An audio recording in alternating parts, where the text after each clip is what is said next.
What's up, you guys? I'm Haley. And I'm Andrea. And this is Inhuman, a true crime podcast. So I'm just going to dive right into it today because this is going to be a very long case, I think. Yeah. I have 14 pages, single spaced, of notes. So That's like the longest research I think either one of us has ever had so far. yeah, yeah, I think so too. And you'll kind of find out why. I mean, it's a crazy case. There was a lot of information on it. Yeah. And this isn't even everything. There's some details that I left out, and I will also point you guys to where you can find those details at those points. Right. Because there was stuff that I left out. So Wow. Yeah. It's a crazy one for sure. There's a lot of details and just stuff. Yeah. I'll let you get into it though. yeah. So today we are going to be covering the very mysterious death of Christian Andreacchio. And I actually hadn't heard of this case. I don't know how I hadn't heard of it, but I hadn't. And a friend of ours, Britt, recommended it when I asked on Instagram for case suggestions. So shout out to you, Britt, if you're listening, because I dove deep into this case and am now obsessed with it. And I'm really excited to be covering it. Yeah. I did the same thing. I heard it on another podcast and then, I found out about, the whole podcast that was on it and I just binged it. But I didn't remember it Yep. for some reason. I know. When I listened, so there's a whole podcast about this case called Culpable, and I listened to it in research for this case, but in my podcast app, it showed that I had listened to all the episodes before, Yeah. but I legit do not remember anything about this case. So Yeah. it was all brand new to me, even though apparently I've heard it before. And before we get into this episode, I just want to let you guys know that this case does involve a lot of discussion of suicide, suicidal ideation, and graphic details regarding suicide. So it may be triggering for some, and listener discretion for this episode is strongly advised. If you are in crisis or in need of support, you can call the National Suicide Prevention Lifeline at 1-800-273-8255. Or you can text TALK to 741-741. And for more resources, you can always visit the American Foundation for Suicide Prevention website at asfp.org/find support. And all of that I will put right down in the show notes as well. Let's get into this case. So as I mentioned, there is an incredible podcast about this case called Culpable, and that's where I got almost all of my information for this case. It's a full deep dive investigation into the case. So that's where I got most of my information. And the host of that podcast, Dennis Cooper, really did a whole ton of investigating. He interviewed family and friends of Christian, and he even facilitated a more in-depth investigation back in 2018 and 2019. So a lot of investigation actually did come from the podcast, which is why I wanted to listen to it. Usually I don't like to listen to too many podcast episodes about a case just because I don't want to copy what people are saying or anything like that. But for this one, it's not just a podcast about it. It's literally part of the investigation almost. I mean, not police investigation, but the external investigation. And it's super, super interesting. So I'd recommend listening to it. Like I said, I'm not going to cover all of the details. And at certain points as I'm telling the story, I'll tell you which episodes of Culpable have more details on specific things. If you just want more details on one specific thing, you can just go listen to that episode. So I'll be talking about Culpable a lot and talking about Dennis Cooper, the host, a lot as well. So Christian Andreacchio was 21 years old when he was killed by a gunshot wound to his head on February 26, 2014. He was found in an upstairs bathroom in his apartment, laying over headfirst into the bathtub. The police ruled that Christian shot himself with his own gun with his right hand and his head leaning over the bathtub. But many believe that Christian's death was not a suicide, and this case gets really crazy. Mm-hmm. So, a little bit of background. Christian Shane Andreacchio was born on November 4th, 1992, to Ray and Todd. Well, Todd is, I believe, his stepfather, but his parents are Ray and Todd. And he was born in the Dalewood neighborhood in Lauderdale, Mississippi. He had one older brother, Josh, and a younger sister, Alexa. Christian was described as the life of the party, and he was extremely friendly to everyone around him. He loved to ride dirt bikes, and he also really loved being on the water. In 2014, Christian was 21 years old, and he was on his way to becoming the youngest boat captain in Mississippi history. So he really loved working on the water, and he had worked his way up from being a deckhand to a first mate, and his career in boating really had a great trajectory at just 21 years old. When Christian was 15, he started dating 14-year-old Avery Smith, and they were together for about 5 years. And in an interview on the Culpable podcast, Avery described a time that they had kind of like become friends before they were dating, and she got scared during a jump scene in a scary movie, and he reached out and told her, as long as you're with me, you're safe. And that just Aw. like, it just shows you the type of person he was. He really just was very loving and such a sweet person, and him and Avery's relationship really blossomed. Her family loved Christian, with his mom, or her mom even saying he dated the whole family, basically. Yeah. Everybody loved him. And at first, Avery's dad was actually like upset that Avery wasn't spending a ton of time with him anymore. But Christian like almost took that as like, okay, well, I want to win him over then because he's upset. And he did that. And Avery's dad and Christian ended up having a very special relationship. But sadly, Avery and Christian did break up after they kind of just were growing apart and they got older. They were going down their like own separate paths. But both of them and all of their friends and family kind of always thought that the other two, or that the two would like end up back together. Yeah. So they, Avery was starting to study vet medicine in college. So her free time was limited. And then Christian was working on boats. So it put a strain on their relationship. But after they broke up, Christian would always tell people that he would stay living in their hometown until he was at least 27, because that's when Avery would be done with vet school. Aw. So they broke up in 2013. And after that, things with Christian kind of started to change. Not everything, but friends and family were noticing some things. He was working on a tugboat in the area, and he began dating a girl named Whitley Goodman. And around this time, he also became friends with a guy named Dylan Swearingen. And Christian was spending a ton of time with Whitley and Dylan, and old friends of his saw his personality kind of start to change. One of Christian's longtime friends, Taylor, explained how Whitley was a little bit more on the wild side, Mm-hmm. and Taylor was starting to see Christian less and less as he was spending more time with Dylan and Whitley.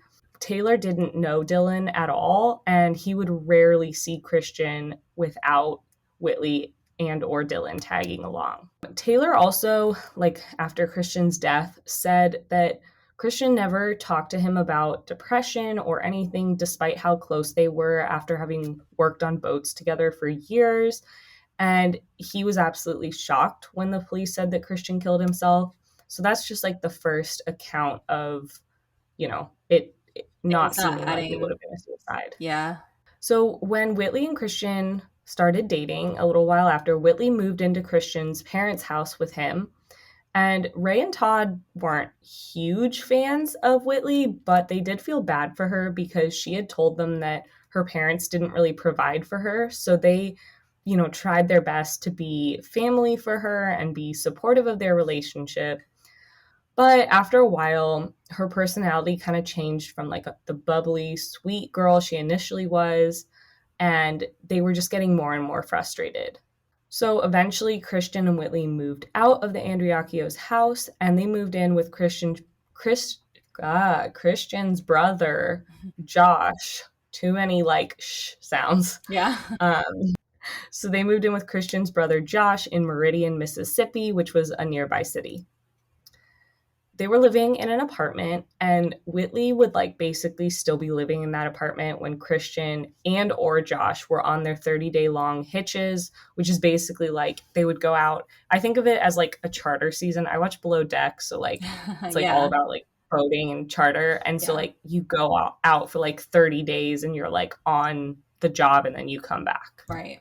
So, on the second to last job Christian was out on before his death, he actually was having Josh drug test Whitley to make sure she wasn't getting into any like bad shit while he was gone. And at one point, she refused to like take the drug test and admitted that she had done drugs. And Christian at that time had Josh kick her out of the apartment.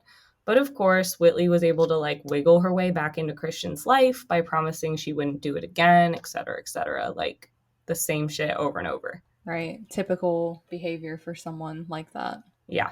And while Christian was on this hitch, Josh left for a new 30-day hitch. And so Whitley was living in the apartment on her own. And for some perspective, she was 17 years old. So she's now basically like has her own apartment and is living on her own. And this was all being paid for by Christian. So Christian and Josh paid the rent. Whitley didn't contribute at all because she was still in school. So she was, getting money for the rent and the utilities. And Josh mentioned that he really felt like Whitley was just using Christian at this point, like didn't even really like him, just was using him for, the money Place and to being able to live. have an apartment. Yeah, exactly. Yeah. And he was 21 and she was 17, right? Yeah. Okay. It's not like a crazy age difference, but definitely like, It's iffy at that age because I mean, you're technically still a child, in the eyes of that's the true. law, Yeah. and it's kind of crazy that she was even allowed to like live out on her own. I don't know what the laws are there, but Yeah, that's true. Her parents and family were just like very like not there. They weren't, and that's why she had moved into Christian's parents' house originally, because she was just like, my parents just don't provide for me. yeah, And so she just didn't have anybody looking over her, so I guess nobody like cared that she was living on her own. yeah, So on February 22nd, 2014, Christian left for his next 30-day hitch. And 2 days later, Josh recalls texting with him, telling him that he should break up with Whitley and to stop letting her use him. And according to Josh, Christian was, quote, pretty dead set on breaking up with her and getting out of this town. So he had like every intention of breaking up with her and leaving Meridian and like kind of starting over, getting his life back. But he had just started on this hitch. And so he was, out on the boat for the next 30 days. right, According to Dennis Cooper, the host of Culpable, leaving a tugboat on the Mississippi River in the middle of a hitch isn't like the same as just picking up and leaving most jobs.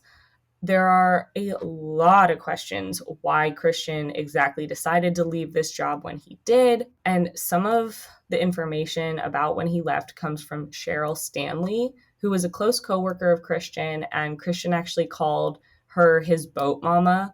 And so they had a really close relationship, and she was explaining how things kind of went downhill with Christian after he started dating Whitley, just like how some of his friends and family had reported the same thing. And Christian told Cheryl that the couple was having problems and that he had kicked her out of the apartment for doing drugs. And once again, another person, Cheryl believes that Christian's death was the result of foul play.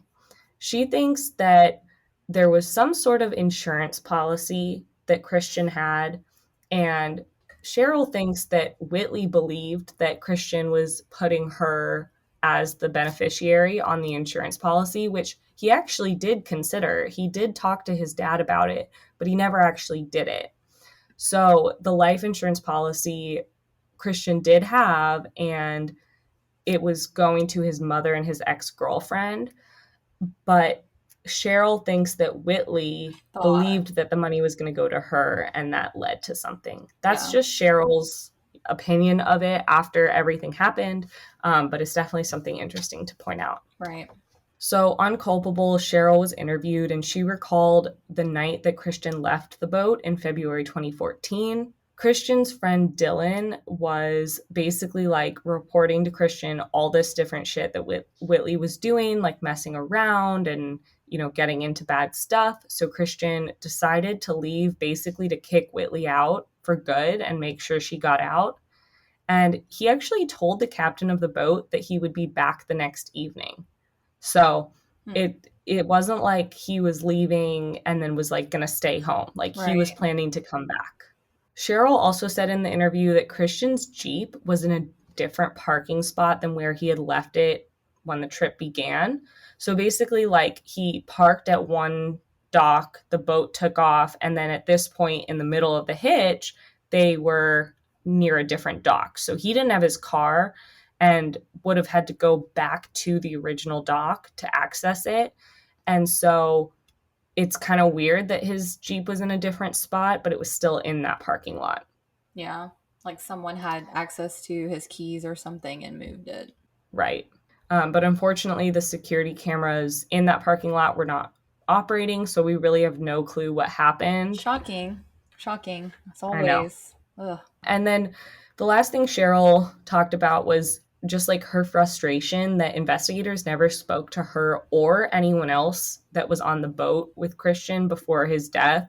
And we'll see a theme throughout this whole story of ways that the investigators didn't quite do everything, quote unquote, correctly. Yeah. In my opinion. Dropping the ball. Lots of dropping the balls. Yeah. So on February 26th, 2014, around 2:30 a.m., Christian called a friend and coworker, a man named Justin Burns, asking if he could pick him up from his hitch. And Justin was like, yeah, I'll come. Like, he was close friends with Christian. He was like, yep, I'll come pick you up. But as he was getting ready to go, Christian called him again and said, never mind, I'm fine. Someone else is coming to pick me up. And in Justin's interview on Culpable, he said, quote, Christian said, I want you to know something. He said, bro, you're one of my best friends. I couldn't call nobody else at 2:30 in the morning for them to come get me. He said, I'll call you. I'll have somebody call you to let you know that I'm okay. Mm-hmm. So at that point, Justin was like, okay, something's up, but he listened to Christian. He had a family. He was like, okay, I'm not going to go pick you up because you told me not to. And, it is what it is. Right. But now Justin believes that Christian told him not to come to protect him. Like, Christian was maybe worried. This is, again, what Justin believes. Right. But he believes that maybe Christian was worried that something was going to happen and he wanted to protect Justin. And he, of course, wishes he knew why Christian had told him not to come, but he'll never know. So we actually do know who was going to pick Christian up that night instead of Justin. It was Dylan Swearingen, the man who had recently become friends with Christian, when he started dating Whitley. Right. So Dylan drove 4 hours from Meridian to pick up Christian that night. And according to what Dylan reported to the police after Christian's death, Christian called Dylan around 1:30 a.m. and he left his house around 4 a.m. to go pick him up. And Dylan said that the drive home with Christian was like pretty normal, with them just like discussing, chatting like normal. But he also said that Christian told him that him and Whitley were having issues and he was returning home because of this. So it seems to be, from multiple accounts, that he was coming home to deal with something going on with Whitley. Right. So this next account, it's all going to be from Dylan's like police interview and statement. So this is what happened that day according to Dylan. Okay. When the two got back to Meridian, Christian confronted Whitley about where she had been the night before because he knew from her phone location that she hadn't been at home at the apartment. And Dylan was listening to this argument from upstairs, the upstairs part of the apartment. And he remembers that Whitley did admit to being with another guy, Matt Miller, and she said that she had used Xanax that night and couldn't remember what happened. And according to Dylan, Christian was repeatedly asking Whitley, do you love me? And eventually, Christian took out his gun and pointed it at his own head and was asking again, do you love me? So Whitley told him yes, and Christian finally calmed down. And then Dylan went and took the gun from Christian and hid it because he was like, okay, there's something going on here. I'm going to like go take the gun, defuse the situation, hide the gun. Right. Dylan said that the three of them settled in to watch a movie, and then Dylan left the apartment to kind of give the couple some alone time and also go get some food. And he said that at this point, Christian asked Dylan to go to the bank and take all of the money out of his account, which is just like really weird. Yeah. And he ended up actually not being able to take the money out because he wasn't like the account holder. So he wasn't able to do it. But yeah, just kind of weird. Yeah. And what time is this supposed to be when all this is occurring? Because didn't he get picked up in like the middle of the night, basically? Yeah, so they got home around like 9 or 10 in the morning, I believe. Okay. And they, so this was like a little bit after that, 11, 12 o'clock ish. There's not like a specific timeline. Actually, hold on, that's wrong. I heard in one of the Q&A episodes of Culpable that the Chick-fil-A receipt was at 1:06 p.m. Okay. So it was like that, they got home. I think they got home around 11, I want to say, because it was like a 4-hour drive. So he drove 4 hours and then had to drive 4 hours back. So yeah, I think they got home around 11. And then this whole like argument happened. And then finally Dylan went and got food. Okay. It's just weird because like no one slept. Yeah. I don't know. And then he just stayed, like hung out after all that. I would have awkwardly been like, okay, I'm going to go home now. Yeah. It's not like Dylan lived in the apartment with them. Like he just stayed there. Odd. So yeah, it was weird. Yeah. Yep. When Dylan got back from getting the Chick-fil-A, everything seemed more or less normal. And Christian and Whitley then left the apartment to, quote, take a ride. Later, Dylan had woke up from a nap. He, had fallen asleep because he hadn't slept while they were gone. And he found Whitley asleep in the apartment and Christian was smoking in the living room. So after that, Dylan said that he left the apartment to go check out some speakers at Best Buy. But before he left, he took Christian's gun out of the hiding spot that he had put it in and gave it back to Christian and told him, hey, like, unload it, but here's your gun. Which, like, that's suspicious. Yeah. Covering your own weird. ass. Yeah. Yeah, why would you take the gun out? And you left earlier and kept the gun in the hiding spot. Yeah. So why does Christian need his gun if you're just running out to Best Buy and you're going to be back? Why would you need to give it back to him now? Give it back to him the next day or like, right. When he leaves back for his hitch, not randomly before you go run to Best Buy. Especially because like, even though things, according to him seemed normal, like they're getting Chick-fil-A, they're watching a movie, everyone's like going to sleep and hanging out, I would still be apprehensive to give him back his gun if that really did occur, that things are still heated and something could transpire while I'm gone. So that doesn't add up at all unless you like wanted him to kill himself. Right. Yeah. Exactly. No, definitely suspicious. Yeah. So when Dylan returned back to the apartment from this little Best Buy outing, he assumed that Christian was in the bathroom showering because he didn't find him downstairs and he saw that the bathroom door was closed. And he was like, Christian, are you okay? Like, what's going on? And Christian didn't respond, which like, I mean, I go back and forth with this because I kind of get why you would be like, hey, Christian, what's going on? But also, like, this guy's your friend. If you think he's showering, why wouldn't you just, like, hang out for a little bit? Yeah. And wait for him to be done showering? But also, I get it. Like, there was a lot going on. So maybe you wanted to, like, check on him. I don't know. Yeah. So Christian was not responding. And so he entered the bathroom. And what he saw was horrible. Christian was laying face down in the bathtub covered in blood. And Dylan then screamed to Whitley, who was sleeping downstairs. She ran upstairs and like dove down to hold Christian. And Dylan then called 911 around 4:45 p.m. So most of Dylan's story does check out with like surveillance and witness accounts. And like I mentioned, the Chick-fil-A receipt. But he was never confirmed to be at Best Buy, but he also wasn't 100% confirmed to not be there. So, Okay. there's no saying whether or not he was there. But yeah, so that's his story of what happened. And now I'm going to tell you Whitley's story from her police interview and statement. Okay. Whitley did admit that her and Christian had trust issues, and those escalated when Christian left for this latest hitch. On February 25th, the day before Christian's death, Whitley claims that Christian told her he was quitting his job and coming home. And this goes against what we learned earlier from like Cheryl, the co-worker, and also what Christian told the captain that he'd be back the next day. Right. Whitley said that Christian had told her, quote, he felt like between me and his mom, he couldn't make anyone happy. So she's saying like he wasn't happy. He was quitting his job. He was upset, all of this. Lining it up to make it sound like he was possibly depressed or. Yeah. Exactly. Okay.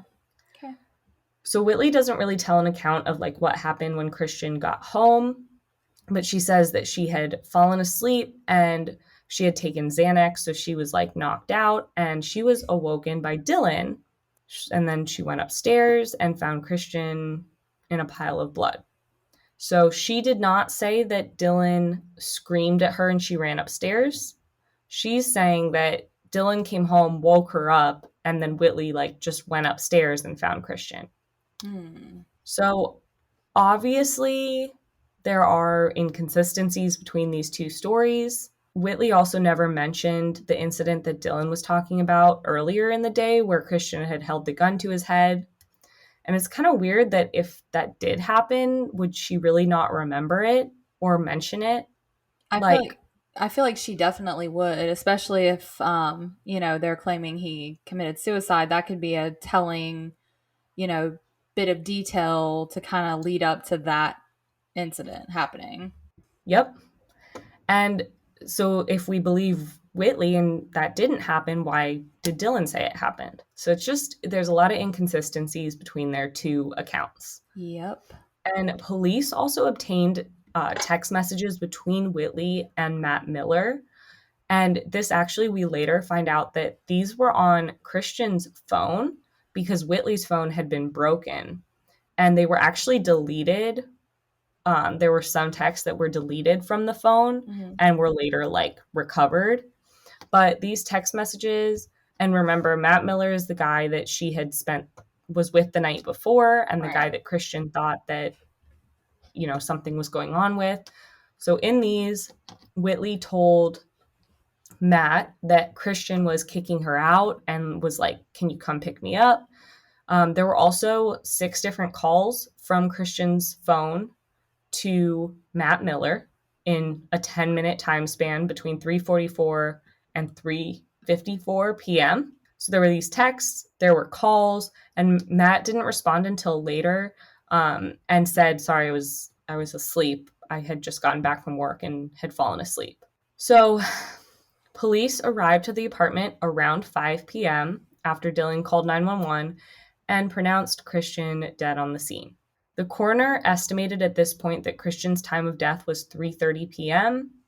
But like I just mentioned, there were those calls from Christian's phone between 3:44 and 3:54, which is why investigators believe that it was Whitley that called, because if he died at 3:30 before that, it was Whitley who was calling. Right. But again, remember, Dylan didn't return home until after 4 o'clock. He called 911 at 4:45. So this is supposedly before Dylan came home. But after Christian was already dead? Yes. Okay. According to the coroner at this point. Which could be like within an hour, technically, because it's hard to really narrow it down like that. Yeah, it's kind of weird that there were 6 calls from Christian's phone. Christian's phone was also used between 4:48 and 4:55 to call an unknown number, a friend of Dylan's, and Dylan's mother. So this does make a little bit more sense because he called 911 at 4:45, And so Dylan, I don't know why he didn't use his phone, but Yeah. um, we way later do actually get to hear the 911 call. And Dylan was saying, so like when I was researching this part, I didn't know this because this wasn't revealed until later, but I'm going to bring it up here because it makes it a little more clear and like there's no reason to speculate about these calls because on the 911 call, Dylan is saying to the operator, okay, like, you know, if you have all the information, I need to call the family. Like I need to call Christian's family. So Yeah. that's probably what he was doing. Also, before we move on, I want to note that Whitley had Christian's phone when she went to the police station and she didn't tell them about it for a while, which is just kind of weird. Like she had his phone and like didn't be like, "Hey, here's his phone. Like let's figure out what was going on." Yeah. So Whitley and Dylan went down to the police station and gave their statements, which is what I just went through. And Ray, Christian's mother, was notified of Christian's death. And at first, she didn't believe it because she knew that Christian had been out of town on his hitch. So, Right. not just like, oh, no way, my son committed suicide. It was like, no, he didn't. Like, He's working. yeah, exactly. Yeah. So Ray called her brother, or who's Christian's uncle, Chris, and he was the one that went to Christian's apartment to see what was going on. And when he got there, police told him that Christian's body had already been taken away, but they kind of like let him go inside and were like, it's not a crime scene because it was a suicide. So it was already ruled a suicide. And so Chris, like, was able to just go inside. He actually, as he was about to go inside, he was like, wait, should I not go inside because of I don't want to like mess anything up? And they were like, no, it's not a crime scene, basically. That's so frustrating. We also later find out, I'm not sure exactly at what point we find this out. I can't remember, but um it took them 45 minutes to rule it a suicide. So they only like looked at the scene and like, you know, looked around for 45 minutes and then said it was a suicide. So Chris was, you know, there was a lot about the scene that kind of like he wasn't sure about. One being an extreme lack of blood splatter for what would have been or what he thought would have been there if Christian had been killed in there. And also the fact that the gun was found on Christian's left hand side, even though he was right handed. So we will like get into all of this, but Chris did notice that. Chris also found it weird that there was a little tiny amount of blood on the outside of the bathroom door, which would have been on the inside of the bathroom if it was open. But according to Dylan, the door was closed and he found Christian inside. So, Right. you know, Christian wouldn't have been able to shoot himself and then close the door. But it also, there was a point brought up later that I don't know if I included it or not, but I'm going to mention it here because I remember hearing it and being like, okay, kind of to play devil's advocate, there was a lot going on in that like crime scene, whether or not it was a suicide or murder. Like there was a lot of like the ambulance or what are they called? Paramedics. Paramedics came in and like Dylan and Whitley went in there and stuff. So there could have been some like transfer of blood because there Right. was still blood. There just wasn't as much as Chris would have thought, but there was still blood. So that's could have possibly been how it got on the door. Mm-hmm. So just like I don't know, when I heard that I was like, okay, that doesn't seem as suspicious to me. There's other stuff that seems more suspicious. So yeah, we'll get into like more about the crime scene in a little bit. But first, there was one other very important thing that was reported by police, and this is one of the I think like craziest and the things that makes this case the most complicated and like varying reports and stuff, that is gunshot residue. So when you shoot a gun, there is like gunpowder residue on your hands. Mm-hmm. I've never shot a gun, so I don't know what that I have. looks or feels like. So does it like not can you like tell that there's gunpowder residue on your hands? um, I have shotguns before where there was like a slight color, like discoloration. It's more of the smell of Right. it, like the smell of Oh, the interesting. gunpowder on your hands. So Okay. it depends on, I guess, I'm not like a gun expert, but I think it depends on like the caliber maybe and like Right. how much you're shooting as to like if there's actual visual. But there's, even if there's not Okay. visual, there's going to be a testable residue on there. Right. Okay. Okay. So yeah. So they tested Christian, Dylan, and Whitley, all three of the people that were in the apartment. And this is what they found. I'm going to break it down. So on Christian's hands, they found gun residue or gunpowder residue on his right palm and the back of his left hand. On Dylan's hands, they found residue on the back of both of his hands and his left palm. And he didn't have any reason to have gunpowder residue on his hands. Right. To be fair, if he would have touched the gun when he first found Christian, it could have transferred because it does transfer very easily. But he never said he moved or touched the gun. So he really has no reason. But he was never questioned about that. And he would have no reason to touch the gun, Like, crime scene, you leave everything. I mean, you should leave everything as it is. Yeah, and he told a very detailed story, and he never said, oh, I moved the gun out of the way or anything like that. Right. So, like, you think he would have mentioned that if it was something that happened. Yeah. And there was also residue on the back of both of Whitley's hands and both of her palms. And when they told her that they were going to test her for residue, she immediately was like, oh, I shot a gun last night. And that would explain why she had residue on her hands.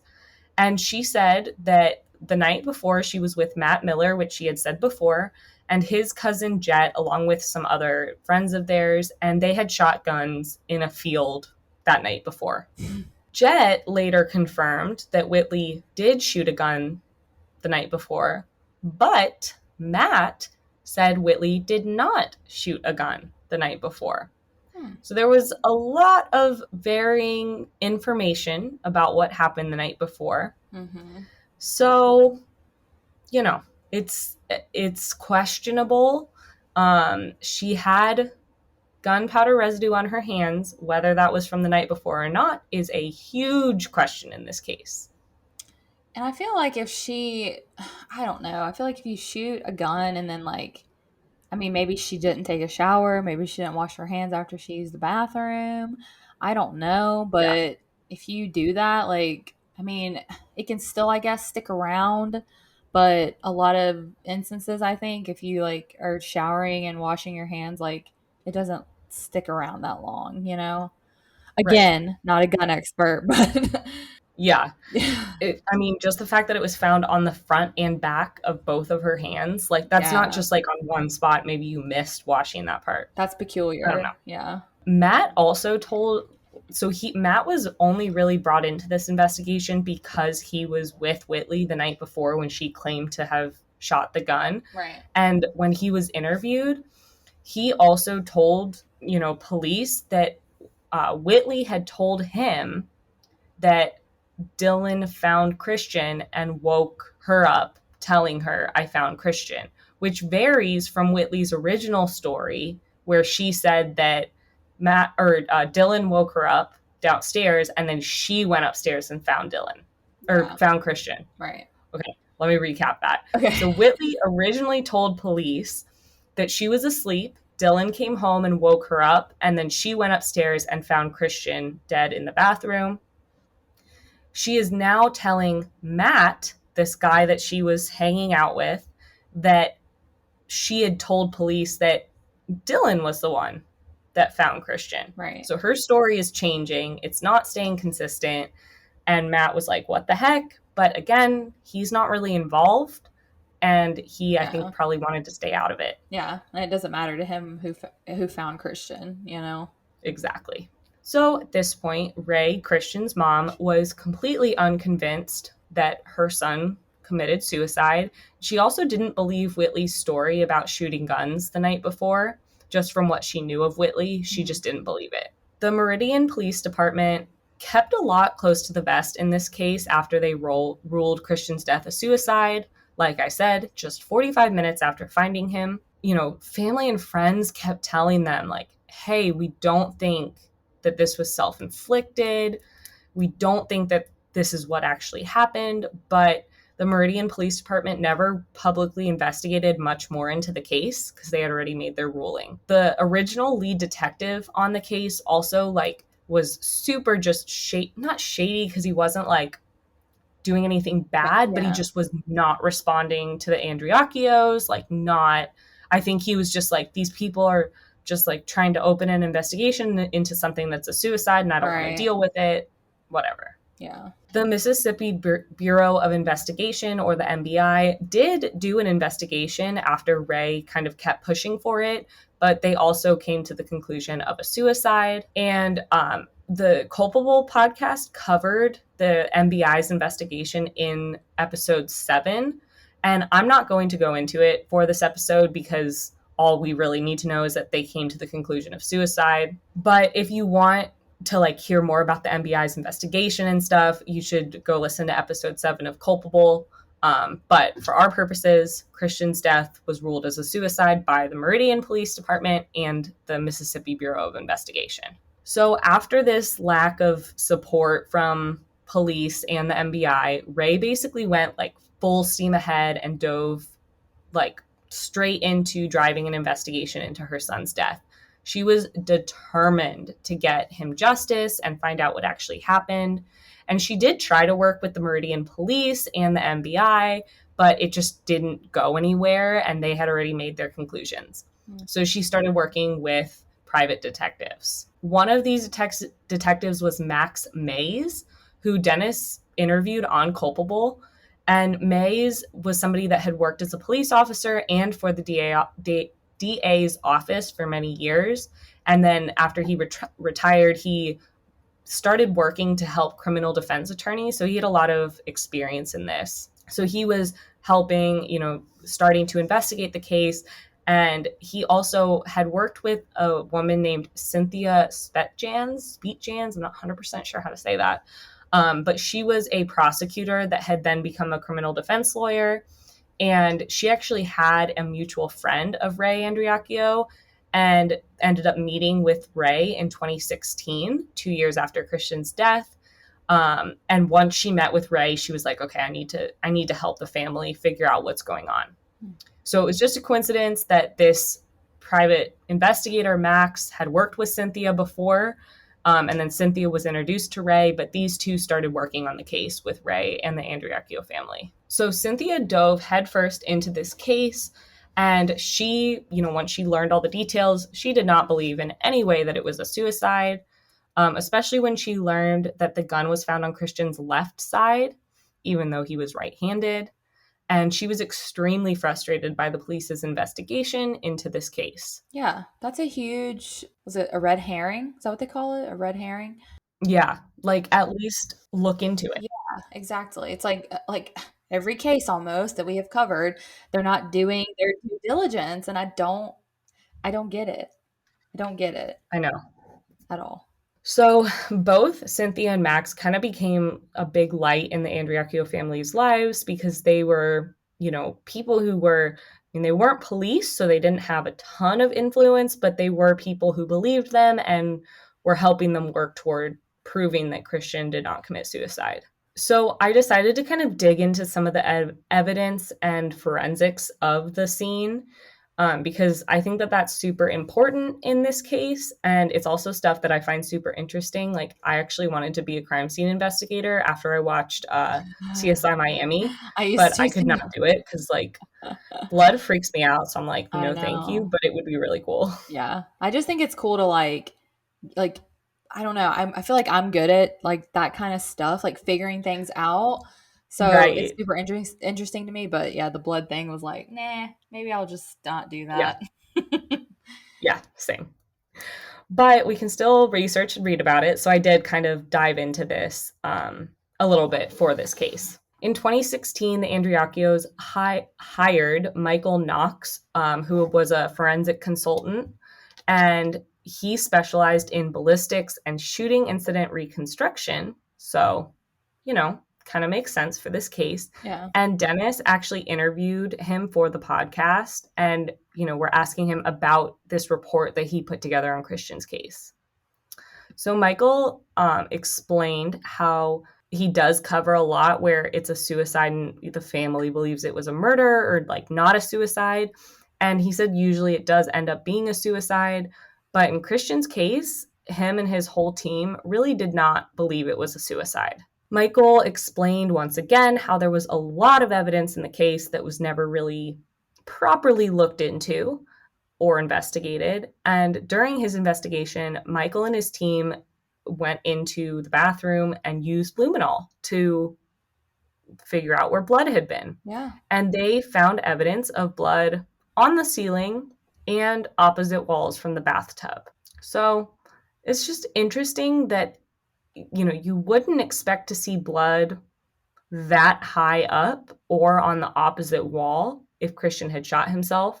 If he was So, leaning over the tub, or, I mean, I guess they don't know.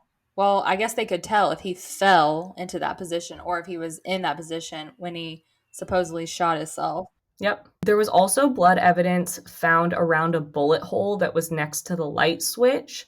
But that direction was inconsistent with where Christian's body would have been if he had shot himself and fell to where he was found. And also, it should be noted that there was a bullet hole in there in the wall, but the bullet was in the bathtub. So it's unclear what exactly happened because you'd think maybe it went through his head, then into the wall and stuck in the wall. I don't know if it would fall back out into the bathtub, but that wouldn't make sense if he was shot himself over the bathtub. So the bullet that he shot himself with was found inside the tub. So it transferred all the Yes. way through. But then there was a bullet Yes. hole also by the light switch. Yes. Okay. Yeah, no. So it just was not a super consistent Mm-mm. scene No. with a suicide. Because even if it ricocheted, like you said, it most likely would have embedded into the wall instead of bouncing and landing it back in the tub. Makes no sense. The gun was also decocked, which I did not know what this meant, but that is not usual. It means the lever was let down, and if it had just been pulled, like Christian's gun or the gun would not have been decocked. It had to be manually decocked, and they said it would have expected to be found hammer cocked or pulled up, but it was found decocked or released. Right. And Michael, this investigator, did indicate that this was bizarre. Yeah, that is. So from his investigation, Michael's opinion on Christian's death and the evidence that he saw was that it was not a suicide. And of course, this is the thing that I was like, holy shit, when I read about this. And I don't know why I didn't think about it earlier, but we wouldn't be talking about forensics and all of that if we didn't talk about rigor and livor mortis. If you don't know what rigor mortis is, after somebody dies, their joints will stiffen up into the position they're in. And that usually happens 4 hours after death. Livor mortis is when blood basically pools on a spot that is touching the ground after death or touching a surface after death. So this happens, a body has to be in a certain position for at least a few hours for livor mortis to set in, for the blood to pool. In Christian's case, there was livor mortis on the back of his calf, which was found at the scene facing up. So that would not be consistent with livor mortis because his calf would have had to be touching the ground or another surface for at least a few hours. This also means that Christian's death was likely way earlier than originally thought, and way earlier than when the 911 call was made. So originally, the coroner ruled his death to be around 3:30 p.m. And I don't think that this was a full-on autopsy. So, the coroner didn't full-on actually figure out his time of death. It was just from what he could see, he estimated 3:30. I wonder how he gathered that, though, Yeah, I don't know. So the rigor and livor mortis both take time to set in.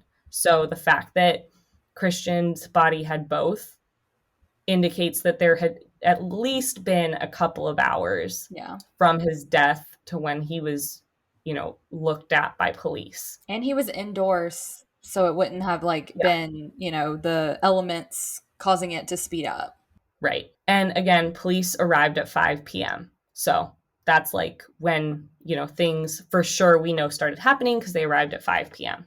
Right. On top of this, there was also a resident of the apartment that heard a gunshot around 12:30 that day.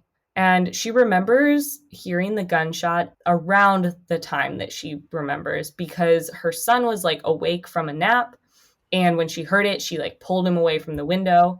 So she's not 100% sure of the exact time, but she knows that it was much earlier than 4 p.m. when, according to Dylan and Whitley, that's when it happened. Right. And a maintenance worker who this resident had told the gunshot about had later told her, oh, there was a suicide that day. So they kind of were like, she was like, okay, that definitely was a gunshot then. That wasn't just like a sound or something. Right. So with these two puzzle pieces, the culpable team and like investigator, everybody kind of putting these pieces together, not the police, they determined that his death was likely sometime between 12 and 2 p.m. on February 26th, which is well before the 3:30 time thought beforehand. And well before they got Chick-fil-A. Exactly. It could have been after, it could have been around 2. Yeah, true, but true. Not 100%. So with this, many people, including the Andreacchio family, began to think that 1 or even 2 people were involved in his death. They did believe that Whitley and Dylan were there and somehow involved, but they don't think that the 2 of them would have been able to like fully overpower Christian enough to like kill him and make his death look like a suicide. So we're now going to talk about 2 persons of interest in this case and the accounts of why they're persons of interest. We don't know their names or the witness names. And I'm going to say now that no one has ever been identified as a suspect. No one has ever been charged. And all of what I'm saying in this case is alleged and is like my opinion or the facts of what has been reported from the family. And it also all comes from the Culpable podcast. Again, that this really came from like their investigation into what happened. Mm-hmm. So the first witness was a friend of Ray, Christian's mom. So Ray was worried that something was going on with Christian and Whitley, and she had asked her friend to just keep an eye on his apartment because the friend lived a lot closer to the apartment than she did. And specifically, she asked the friend to keep an eye on Whitley while Christian was away on his hitch. Just make sure that she wasn't doing anything shady at the apartment, that kind of stuff. Right. So the friend would swing by. I don't know if it was every single day, but, she would just keep an eye on it. And the day Christian died, Ray's friend had swung by the apartment to just, check up. And around 1:30 p.m., she was driving by after she took her lunch break from work. And she saw 2 men exit the apartment building and enter a black pickup truck. And at first, she didn't think anything of it. And she actually assumed that one of them was Dylan because she knew that, like, Dylan was friends with Whitley, so maybe he was there. But after Christian's death, Ray was in her office and had the Facebook profile of a man that she was suspicious of. Mm-hmm. She had that profile pulled up on her computer, and this friend walked in and saw it on the screen and immediately was like, that's the man I saw. And she at first was like, is that Dylan? And Ray said, no, it's not. So again, we don't know his name, but I'm going to call him Truck Guy just to make things like less confusing. Okay. So this man, Truck Guy, Ray's friend was like, yep, that is the guy that I saw outside of the apartment. And this is somebody that Ray had already kind of been suspicious of. Mm-hmm. But this gets even crazier because a second account that this same man was involved in Christian's death came up. So this comes from a witness who worked on a boat that was owned by the same company that Christian worked for called Magnolia Marine. So like this man, didn't work directly with Christian, but worked for the same company. So they all kind of knew each other. And I'm going to call this guy Boat Guy. Just to like not Truck guy, things. boat guy. I know, I'm real creative. So Boat Guy had early on told the Andreacchios that he believed that Christian's car had been moved in the Magnolia Marine parking lot, which, as I mentioned earlier, Cheryl, or Boat Mama, had said the same thing. So he told the family this, but nothing really came of it. I mean, they couldn't really do much Couldn't because prove it. police weren't doing much. Yeah. Yeah. And he later brought this up to the Andreacchio's attorney, Cynthia. And when he reported this to her, Boat Guy also told her that he had had a conversation with another man, Hayes Mitchell, who also worked for this same company. And in his interview on Culpable, Boat Guy tells about how one day Hayes showed up to work under the influence of drugs and was talking about Christian being murdered. And Hayes said to him, quote, "It wasn't supposed to happen that way." And as he was talking, he eventually mentioned Truck Guy. Ooh. And so Boat Guy was now telling Cynthia, hey, this other guy, Hayes, was talking about something bad happening to Christian, how it wasn't supposed to happen, and mentioned Truck Guy. According to Boat Guy, Hayes told him that Truck Guy and then some other guy that we don't know were there the day that Christian was murdered. And again, that, quote, "it wasn't supposed to go down like that." But then at that point, Hayes figured out that Boat Guy knew Christian and like stopped talking to him about it and wouldn't bring it up again. Wow. So it's unclear what is true of all of this. Hayes was, on drugs, so you can't believe everything he says. But at the same time, why else would he be saying that? That's not, it's not something that you just make up or like are hallucinating about if nothing like that happened. He may have twisted the details around, but there's some truth in that story, I think. Yeah. So sadly, Hayes ended up overdosing a few years later, so we'll never know what exactly he knew. But one other super interesting fact about Hayes, his dad, Bilbo, his name is Bilbo.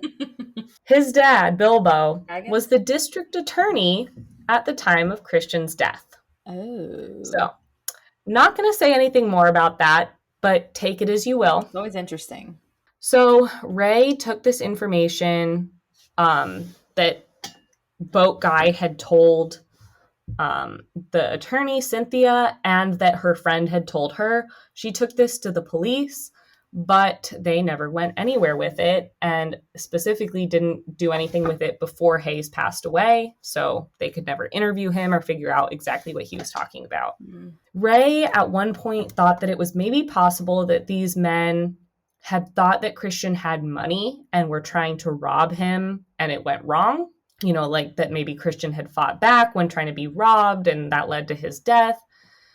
And that's what Hayes meant when he said it went wrong. But that was just Ray's speculation at the time, and this didn't really go anywhere. And honestly, I don't think that, that's what happened, because it would have been hard to, if it was a robbery and then he accidentally died from a robbery, you wouldn't really be able to make it look like a suicide. So. And that would be a huge coincidence because he wasn't even supposed to be there that day. If he was there, just so happened to be there the day that they were going to rob him, exactly, like his house or whatever. So at this point, everybody's kind of at a standstill. Guess who's back? The Gnat, your best friend. You should name him. I'm gonna name him a pain in my ass. That's what I'm gonna name him. Anyway, at this point, there was just nothing moving forward. Police were done with this, and the PIs, it just wasn't really moving forward. So this is where Dennis Cooper, his podcast, and his entire team really came into play. And before I go any further, I'm basically going to recap what happened in the investigation that was initially started by the Culpable team. And it's kind of crazy that a podcast is how more of this investigation happened. But at the same time, we've seen podcasts and social media influence lead to arrests, like in the Tara Grinstead case from the Up and Vanish podcast, and Alyssa Turney's case through her sister Sarah Turney. So again, I'd highly recommend you listen to Culpable to kind of follow along on the investigation, but I'm going to do my best to recap what was going on and the investigation that came from this podcast. Okay. So in 2018, Dennis knew a woman named Sheila Wysocki, And she just knew him from he knew her from other places. And so Dennis contacted Sheila and was like, hey, we're looking into this. She was a PI. And she ended up connecting with Ray. And at the time, she couldn't take on Ray's, or Christian's case because she just had a lot going on. Yeah. But she did offer some advice to Ray, and that was kind of where it went. Then one day, Sheila called Dennis and said, hey, I'm taking on the case. She finished up her other projects and she was like, okay, I am all in. And she went all in. Yeah. She assembled a team of like 8 private investigators and they set up an entire plan. They were like really going full on investigating this. So they wanted to meet with all of the important people in this case, including Dylan, Whitley, Jet, and Matt. So their first step was finding Whitley. Whitley was living down in Key West, Florida. So 2 of the PIs, Michael Kenny and Jay Marin, along with one of Jay's investigators, Claudia, and then Dennis and one of his producers, Jacob, they all headed down to Florida to find Whitley. They eventually located Whitley and approached her outside of a tanning salon, telling her that they were working on a production and wanted to talk to her. And she was like, what is this about? And they told her it has something to do with something that was on Crime Watch. So after they said that, she was like, okay, I don't want to talk to you. And she went to her car. But then they saw her putting on makeup in her car. And then she came back out and started talking to them.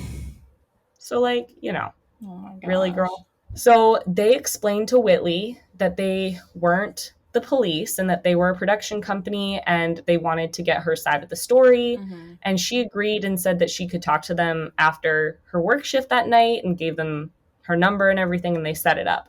But when the team visited her work that night, she wasn't there, and a coworker told them that she had called out of her shift. They then realized that she had deleted all of her social media accounts, and she didn't respond back to them or show up for their meeting. Which, like, okay, it's very sketchy. If you really had nothing to do with it, yeah, that's very sketchy.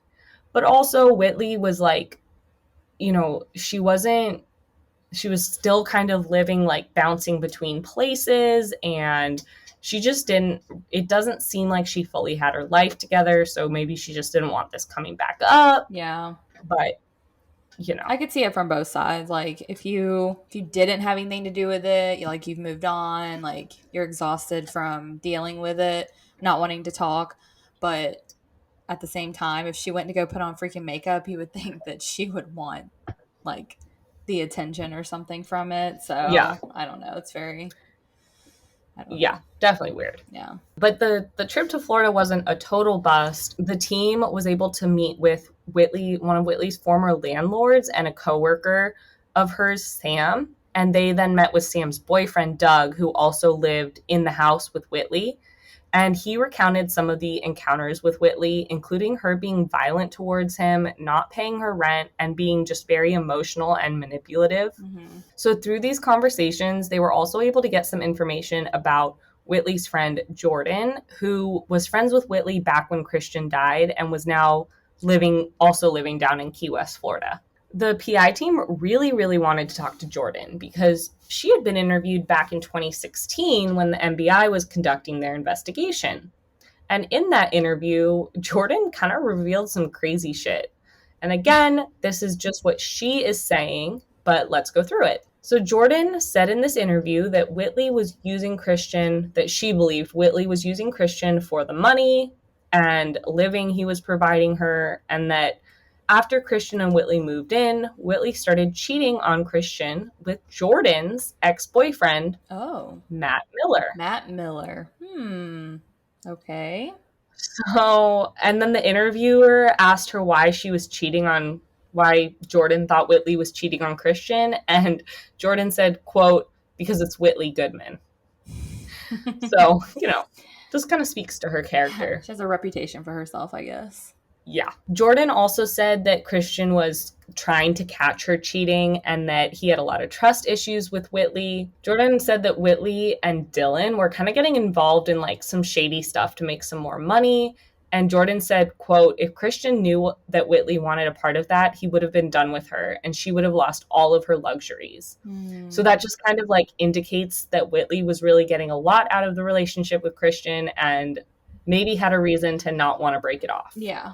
Jordan recounts things that Whitley had told her and even admitted that she was really only friends with Whitley to get information out of her. Jordan believes that Christian did not commit suicide. And she said that Whitley told her after Christian's death, quote, I didn't mean to do it. It was a freak accident. I had to tell someone because it's eating me alive. Again, this is just Jordan's account, and we haven't heard this from anybody before, but it's just interesting. Jordan also believes that Matt Miller knew something about what happens. What happened, not what happens. So that's what Jordan said back in 2016. So the PI team obviously wanted to interview her. They were able to locate her. They found her working at a local strip club and interviewed her that night off the record. But nothing really came from it, besides what she had said in her 2016 statement. But she did say that her and Whitley weren't friends at the moment. And it was weird because Whitley had texted her that day about the PIs being in town. So they hadn't really been talking, but Whitley texted her, hey, these PIs are in town asking about this. So it was kind of weird, but nothing really came from that, unfortunately. Yeah. Like, despite how crazy that interview was. Yeah. So after this trip to Florida, the team headed up to Meridian in Mississippi, and they split up to talk to everyone in town at once because they didn't want to like speak to one person and then that person tell somebody else that people are talking and that. So they split up and they wanted to talk to everybody. They spoke with Jet, who again maintained his story that Whitley had shot a gun the night before Christian's death. And one interesting thing that came from their conversation with Jet was that he knew the entry spot of the bullet on Christian's head. And he claimed that he heard it when the story aired on Crime Watch Daily. But they went back and listened to watched the Crime Watch Daily episode, and they never specifically detailed the bullet entry location. So it was kind of suspicious, but they couldn't really take anything from that. Right. So when they were trying to get Dylan to speak to him, he was avoiding them at all costs. They knew he was home and he refused to open the door. And then his girlfriend would also be like, what the heck are you guys doing? Stay away from us. So they were never able to talk to Dylan and nothing, or get any information about him. While they were in Meridian, they also met up with Josh, Christian's brother, and they went to the former apartment where Christian had been killed. Dennis reported how shocked they all were with how small the apartment was. And while they were there, they even did a sound test to see how possible it would have been for Whitley to not hear the gunshot. And they shared that sound of the recording on the podcast, and it seems very unlikely that she would not have heard it. Yeah. Well, she was also zannied out too, so maybe, but I still feel like you would have heard something, even if you didn't necessarily wake up and get up to investigate, it would have roused you a little bit, Right. And, I'll talk about this a little more later on, but so Dylan claims that he woke her up by screaming from upstairs, Christian's dead. And Whitley claims or at first claimed that she was just woken up by Dylan being hey, wake up. So how would you not hear a gunshot, but you'd be waken up by either one of those? Yeah. The last thing they did while in Meridian was talk to a former friend of Christian, Travis. Travis was in jail at the time for violating probation on a prior charge, and the team was able to interview him in jail. He was friends with Hayes Mitchell, who, if you remember, was the guy who told a coworker that things went wrong that night. And Travis did reveal that he one time had gotten pulled over when Hayes was driving and Hayes was drunk. And Hayes was basically able to call up his dad, the district attorney, and get out of it. So just indicating that, there's definitely something going on there. Strings can be pulled. Mm-hmm. In May 2019, the PI team was able to track down Matt Miller, who moved to Connecticut, and they went and talked to him. They aired the interview on Culpable, and I'm going to recap it. As a little reminder, this is the guy that Whitley had been hanging out with, and this was the guy that Christian had found out about and was upset about, aka the reason that he came back early. Matt is also the one that claimed that Whitley did not shoot a gun the night before Christian's death. So according to Whitley, she was with Matt the night before Christian's death, but didn't remember a lot because she had taken Xanax. And according to Matt, she was there and she didn't shoot a gun, and he remembers that because he said that she was very afraid of the guns and was sitting in his lap while he covered her ears. Right. So he seems to remember that very specifically. Which would align with what Christian's mom said, that like she didn't think that she was the type to actually shoot the gun. So during this 2019 interview, Matt learned for the first time, or at least claimed that he learned for the first time, that Whitley had tested positive for gunpowder residue on her hands. And he claimed to have not known that before 2019.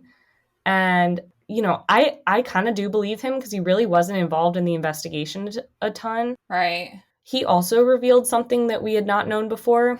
At one point, he was actually arrested as a suspect for murder. When he was arrested, he took a polygraph test, and it later came back as he was not lying. He had nothing to do with Christian's death, according to the polygraph test. So. Oh, that's interesting that they did that with him and not other people. I know. Matt talked about how around 1:30 or 2 p.m. on February 26th, he came home from work and fell asleep. And during the time he was asleep, he received 6 calls from Christian's phone. And like we talked about, he believes that it was Whitley trying to get a hold of him to come over to the apartment. And with this, he does not believe that Christian committed suicide. So just another person saying, I don't think it was suicide. Yeah. And this is someone who has absolutely nothing to gain by saying that, you know? Whereas like close family and friends, like, of course they don't want to admit something like that, but that's pretty telling, I think. Right.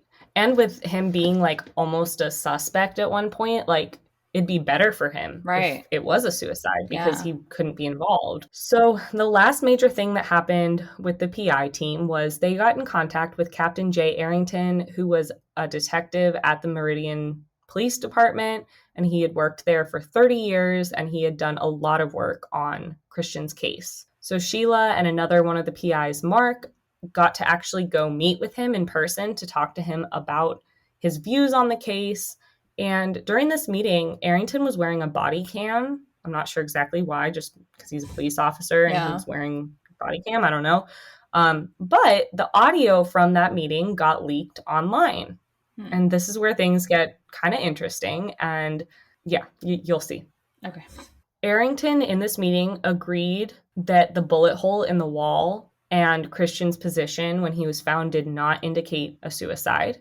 In this leaked audio, we hear Arrington say that he thought the scene was altered at some point, saying, quote, I think once he was shot in the head, he was pulled over into the tub and the scene where he was originally shot at was cleaned up. Then Arrington referenced who he thinks is responsible for Christian's death, saying, quote, I think perhaps somebody took the wallet out of his pocket and that same somebody went down to the credit union trying to use his bank card to get his money out of the bank, aka Dylan. So this is just Arrington's, like, you know, his own opinion, but he basically thinks that Dylan was somehow involved in Christian's death, or at least Christian had died before Dylan went and used the bank card. Right. So now I'm gonna explain what Arrington thought happened that day.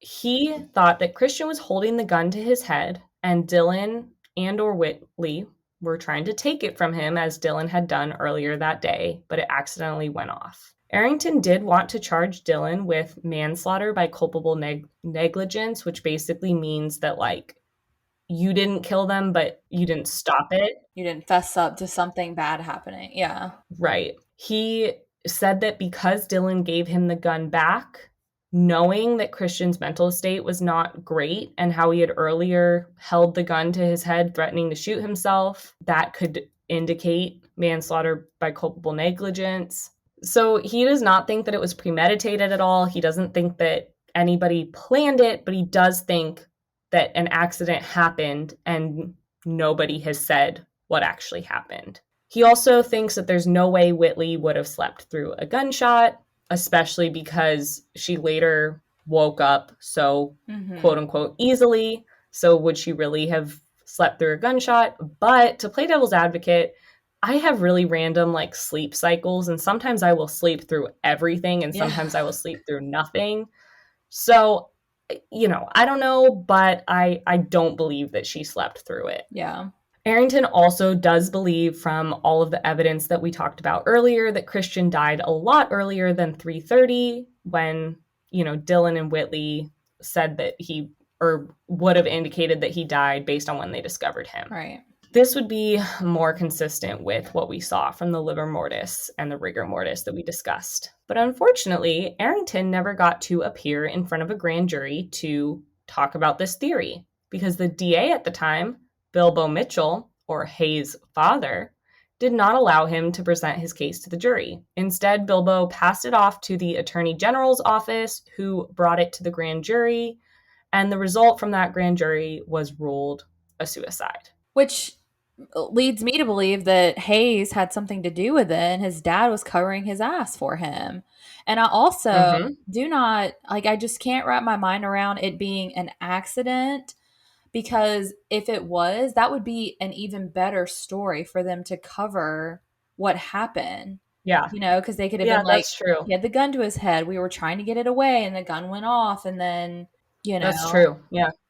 oh, it was an Yeah, accident. that's true. I didn't really think about that. Yeah. Yeah. And why wouldn't they call the police right then?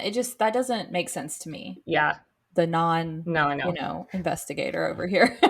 Yeah.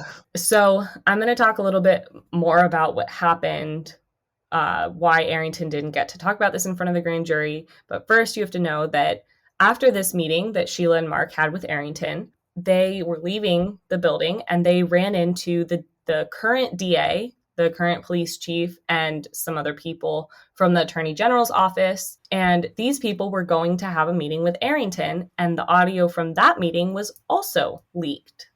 Oh. So we're going to go through that now. So in this meeting, it was Arrington, the DA, Cassie Coleman, the Meridian Police Department current chief, Benny Dubose, two people from the Attorney General, Gypsy Ward and Tony Green, and then the Chief Administrative Officer, Richie McAllister. So they were all meeting with Jay, and that audio from that meeting was leaked. First off, Ward from the Attorney General's office claimed that they never tested some DNA that was found on the gun. And this was like a big point because everybody was like, there was DNA found. Why was it never tested? And Ward claimed that it was because the sample was so small that one test would completely destroy it and use all of it.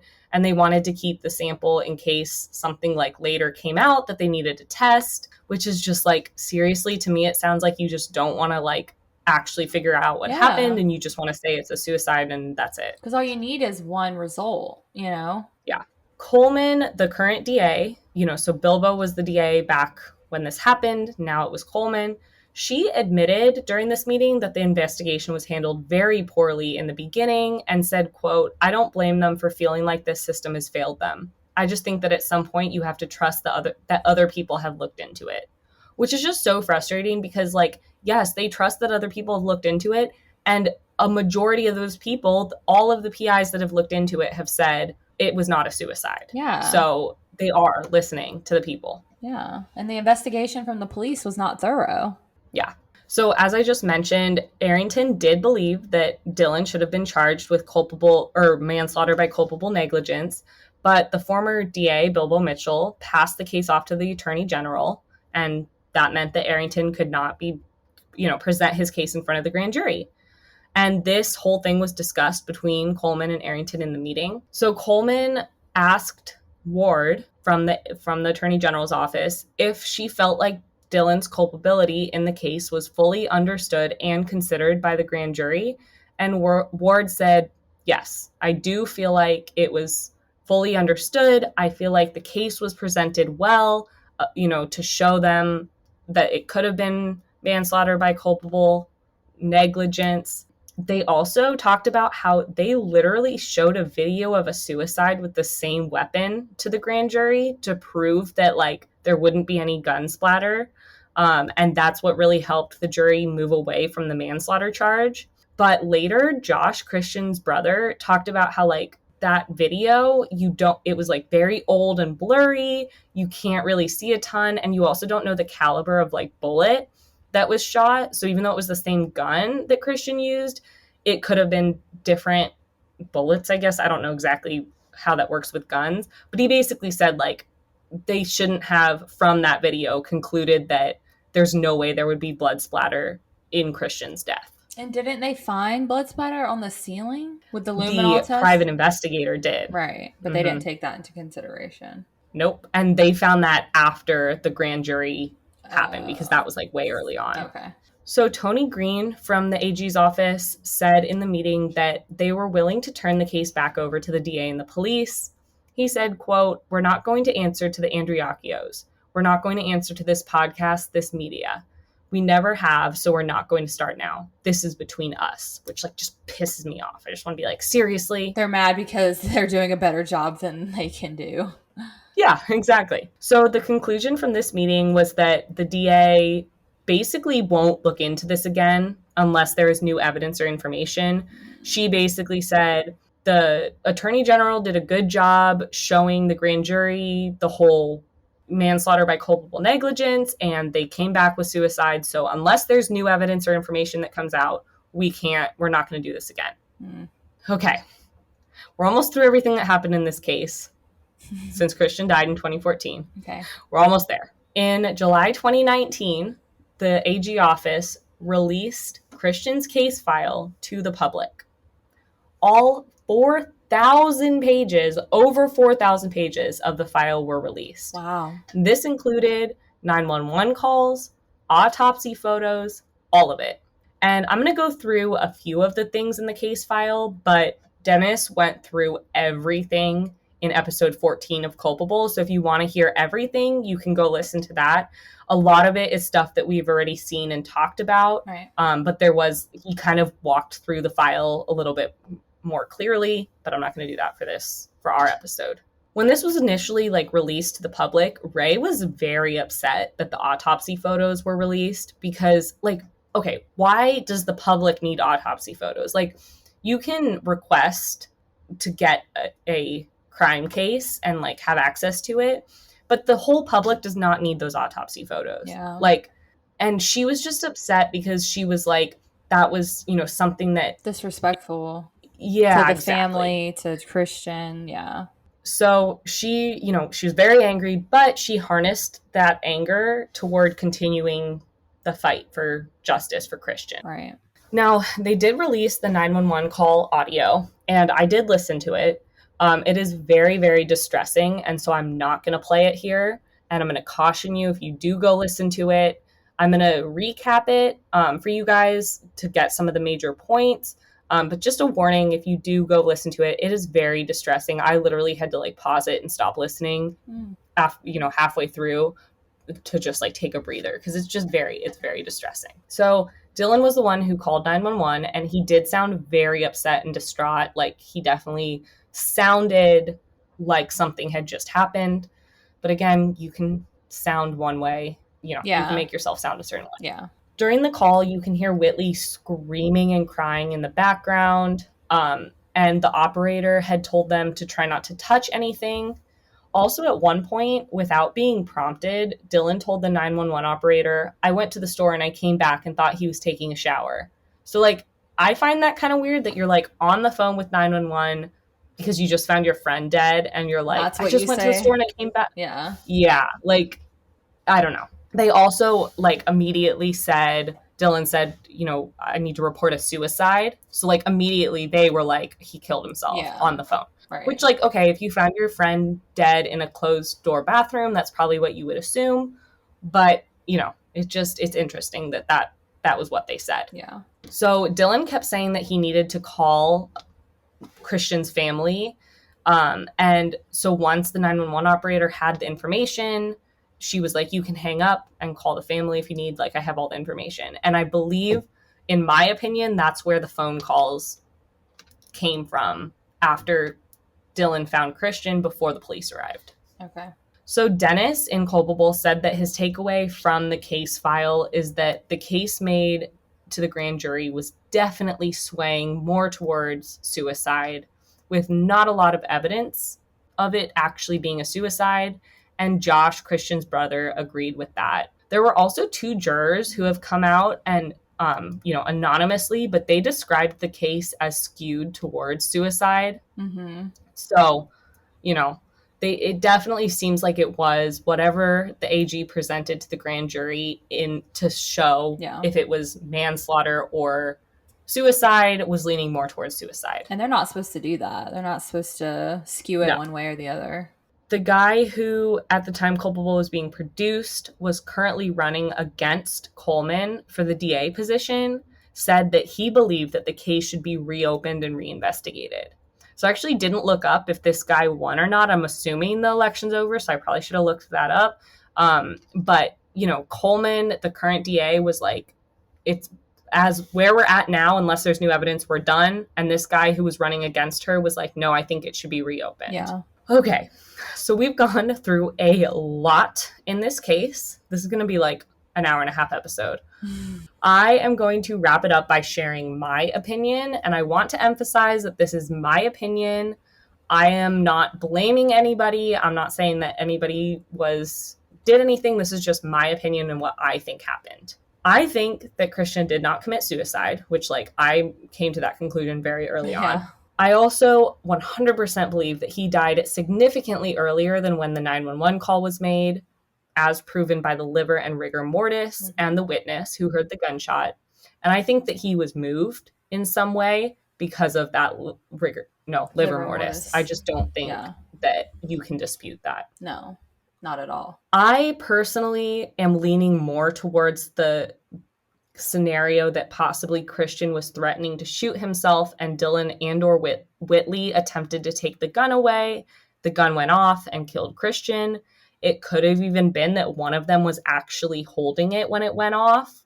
So maybe that's why they wanted to cover it up. They were young. They were scared probably. And, you brought up a good point earlier saying why wouldn't they just tell that? But if they were that freaked out, in the moment, maybe they decided they needed to come up with a story and didn't want to risk them being involved at all. I don't know, which is dumb, but also to us, because we know so much about true crime, we're like, okay, why would you do that? Right. But maybe if somebody doesn't, you're like, they're going to immediately think that I killed him and I'm going to be charged for murder. I don't know. Right. So I think that some sort of accident happened, but instead of reporting what happened, Whitley and Dylan did some sort of cleanup or manipulation of the crime scene to make it look like Christian killed himself alone in the bathroom. I also think that it's possible that they called others in distress to help them figure out what to do, which kind of brings in some of the other people we talked about.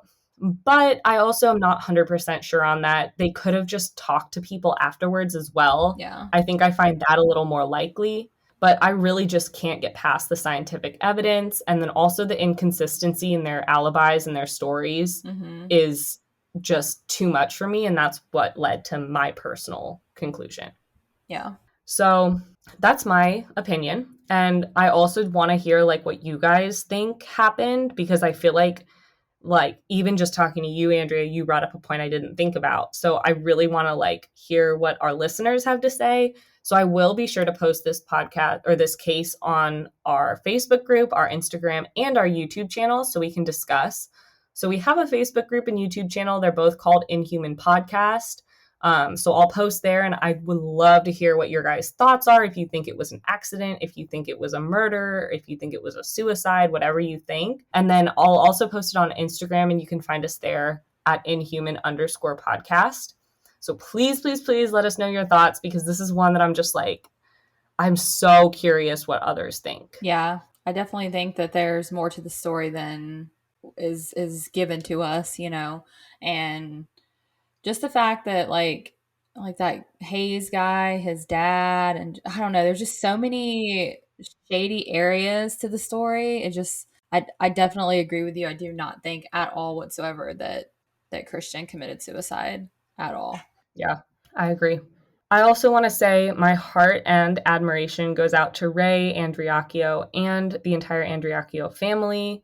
especially for their refusal to give up and to get justice for Christian. I'm Yes. sure half of the time it would be easier to just drop it and get past it, but they have not given up, and it is incredible how strong they are. Yeah. And this family really just deserves to know what happened to their son. Yeah, absolutely. And again, for the millionth time, I highly recommend you listen to Culpable because there are a ton more details. I want to give them credit for all like Yeah. doing most of my research because that's where I got most of my information. And I did do my best to cover fully and clearly a lot of the details. So I hope you guys found it informational and interesting, but there are a ton more details in Culpable. Yeah. Also, please share and continue getting more attention to this case so that the family can get justice, because the more pressure we put on the police Yep. department, the more like out there about this case, the more people talking about it, the better the chances are that something will They'll come up. feel that heat on them. Yeah. Yeah. In the words of Ray, we need to stay motivated and invigorated for change. We can make a difference, and we can do this for Christian and other victims. Absolutely. And that is the mysterious, complicated case of Christian Andreacchio. I hope it wasn't too complicated. I'm sorry for how long it was, but that is all I have for you guys today. If you enjoyed, don't forget to share and also subscribe if you're not already. Leave us a rating. Yes. We're almost at our, well, we're sort of almost getting closer to our goal of 50 by the end of the year. So if Yeah. you're listening, leave us a rating, and we will see you next week. I don't know, I think you are too, Andrea, but I am going to cover a solved case because I need a break from like I know. this type of like research. So there Yeah. will be at least one solved case next week. Yes. Give you guys some resolution. Yes, I need some resolution. Oh my gosh. Yeah. So yeah, until next week, keep it human. Bye. Bye.